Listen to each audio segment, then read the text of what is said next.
నిత్య పూజలివివు నేరిచినను ప్రత్యక్షమైనట్టి పరమాత్మునికి నిత్య పూజలివివో.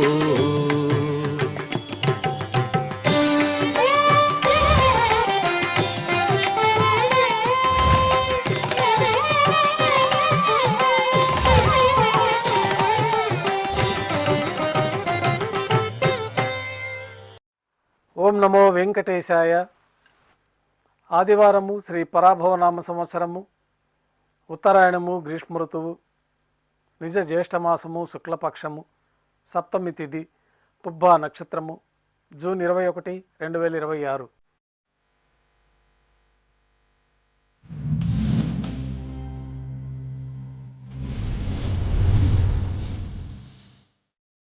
మాధ్యాహ్నిక ఆరాధనలో భాగంగా బంగారు పంచపాత్రలో శుద్ధ జలాన్ని నింపుకొని స్వామివారికి ఉత్సవమూర్తులకు ఉపచారాలు సమర్పించి తులసీదళములతో అష్టోత్తర శతనామార్చన నిర్వహించి మాధ్యాహ్నిక నైవేద్యంలో భాగంగా అన్నప్రసాదాలను స్వామివారికి నైవేద్యంగా సమర్పించి అనంతరం భక్తుల్ని సర్వదర్శనానికి అనుమతిస్తారు.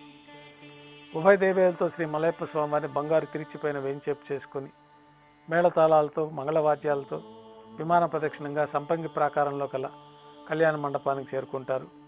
కళ్యాణోత్సవం ప్రారంభమవుతుంది.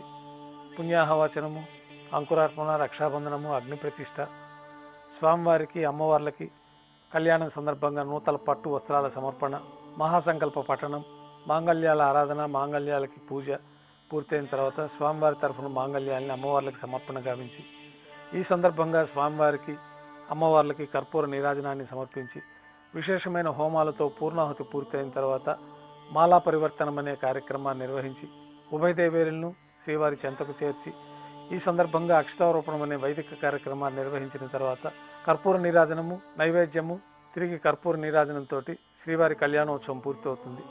భక్తుల దర్శనం అనంతరం ఉభయ దేవేరులతో శ్రీ మలయప్ప స్వామివారు మేళతాళాలతో ఊరేగింపుగా ధ్వజస్తంభం వద్ద కల అద్దాల మండపానికి చేరుకుంటారు.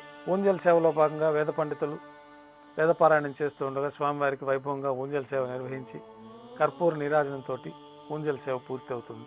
ఉభయ దేవేరులతో శ్రీ మలయప్ప స్వామివారు మేళతాళాలతో ఊరేగింపుగా శ్రీవారి ఆలయం వెలుపల కల వైభవోత్సవ మండపానికి చేరుకుంటారు. ఆర్జిత బ్రహ్మోత్సవంలో భాగంగా స్వర్ణ గరుడ వాహనంపైన శ్రీ మలయప్ప స్వామివారు వేయించేస్తారు. కర్పూర నీరాజన సమర్పణతోటి స్వర్ణ గరుడ వాహన సేవ పూర్తి అవుతుంది. హనుమంత వాహనంపైన శ్రీ మలయప్ప స్వామివారు వేయించేస్తారు. కర్పూర నీరాజనంతో హనుమంత వాహన సేవ పూర్తి అవుతుంది. పెద్ద శేష వాహనం పైన శ్రీ మలయప్ప స్వామివారు వేంచేస్తారు.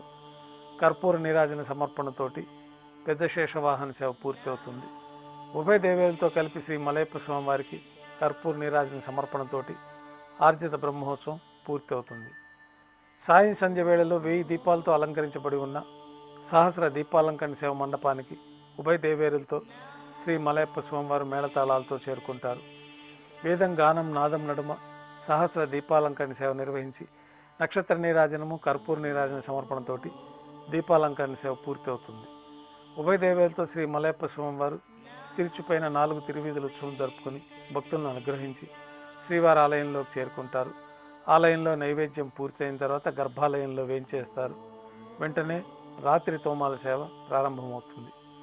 ఉదయం సమర్పించిన పుష్పమాలికలు సళ్లింపు చేసుకొని గర్భాలయాన్ని శుద్ధి చేసుకొని బంగారు పంచపాత్రలో శుద్ధ తోయాన్ని నింపుకొని శ్రీ వైకానస భగవత్ శాస్త్రోక్తమైన విధానంలో మూలమూర్తికి ఉత్సవమూర్తులకి ఉపచారాలు సమర్పించి కొత్త పుష్పమాలికలతో మూలమూర్తికి ఉత్సవమూర్తులకి అలంకరణ జరిపి చతుర్వేద మంత్రాలతో మంత్రపుష్పాన్ని సమర్పించి నక్షత్ర నీరాజనము, కర్పూర నీరాజన సమర్పణతో రాత్రి తోమాల సేవ పూర్తి అవుతుంది. తులసీదళములతో అష్టోత్తర శతనామార్చన నిర్వహించిన తర్వాత రాత్రి నైవేద్యంలో భాగంగా అన్నప్రసాదాలు, పన్యారాలు, దోశ శ్రీవారికి నైవేద్యంగా సమర్పించి తిరువీస నైవేద్యం పూర్తయిన తర్వాత భక్తుల్ని సర్వదర్శనానికి అనుమతిస్తారు.